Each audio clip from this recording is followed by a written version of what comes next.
please come forward and state your name and spell, please, also for the record? Good morning and welcome.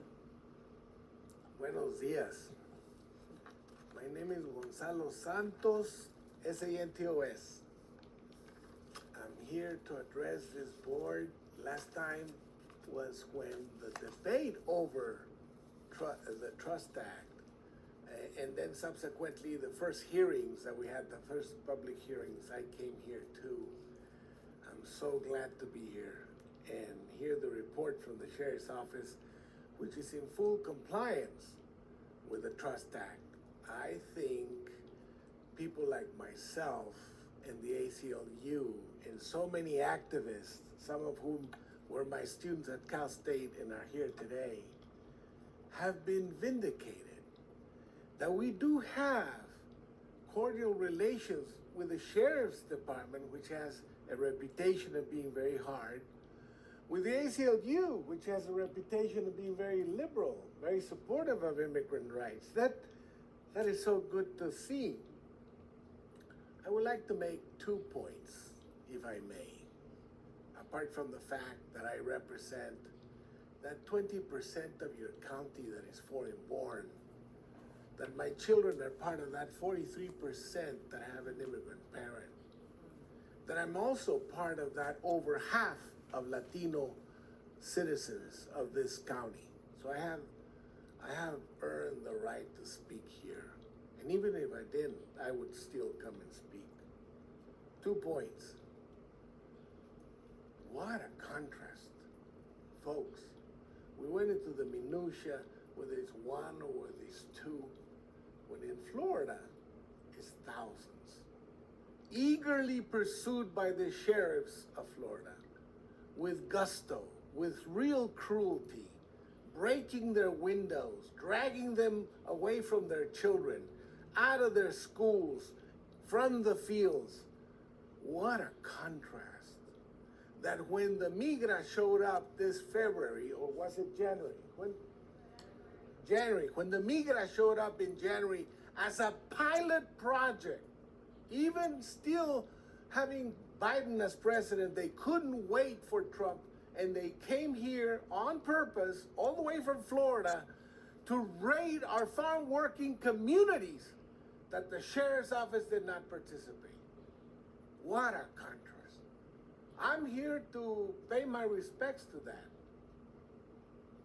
I'm a very radical type of person when it comes to immigration reform. And I didn't think I would ever have to tell you, thank you for not participating in those raids, for not collaborating with ICE, for understanding who your community is, for understanding the lie that undocumented people are criminals, the lie that leads to this gigantic operation of mass deportation of innocent people whose crime is to work hard for this country and for their families and their futures. And you did not participate in that lie. And so that was the first point I wanted to make. The reason that our sheriff's office and other sheriff's offices around the state of California have behaved more or less is because we passed the Trust Act against the wishes of this board, against some of you that were back then voting to oppose it. So I expect an apology from you or a retraction of your vote anytime soon. The second point, and last, and I ask for your indulgence here, is to put it in context. We are in a state of open war against Latinos and immigrant communities in the United States. There is a confusion going on as to when does the onslaught of assaults on immigrant families end, and when does the onslaught of assaults on Latino American families begin. I'm not confused. I taught for 30 years the historical sociology of immigration.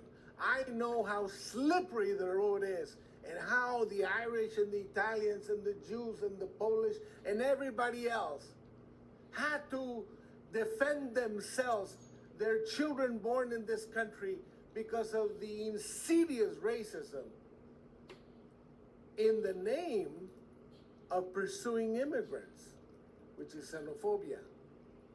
So xenophobia and racism have a long history of being intertwined.